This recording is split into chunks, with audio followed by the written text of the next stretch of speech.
तरास्मान् परिभुज नमस्ते अस्त्वायुधारानाथपाकधृष्टवे वाभ्यामुदते नमो बाहुभ्यां तव धन्मने हरिते धन्मनोहेतरस्मान् विश्वतः अथो रेष्वस्तवारे अस्मन्निधे हितम् नमस्ते अस्तु विश्वेश्वराय महादेवाय त्रयम्बकाय त्रिपुरान्तकाय त्रिकाग्निकालाय कालाग्निरुद्राय नीलकण्ठाय मृत्युञ्जयाय सर्वेश्वराय सदाशिवाय श्रीमन्महादेवाय नमः। नमो हिरण्यवाहवे सेनान्ये दिशाञ्चपतये नमो नमो वृक्षेभ्यो हरिकेशेभ्यः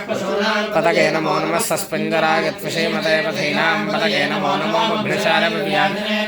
पतये नमो नमो हरिकेशायोपवीकने पुष्टानां पतये नमो नमो भवस्यहेत्यैतकतां पतये नमो नमो रुद्राय तदाविने क्षेत्राणां पतये नमो नमः सूताय हञ्चाय वनानां पतये नमो नमो रोहिताय स्तपतये वृक्षाणां पतये नमो नमो मन्त्रणे वाणिजाय कक्षाणां पतये नमो नमो भवन्तये वारिवस्कृताय मुसलीनां पतये नमो नमो उच्चैर्घोषाय क्रन्दगते पत्तीनां पतये नमो नमः कृधामते सत्त्वनां पतये नमः।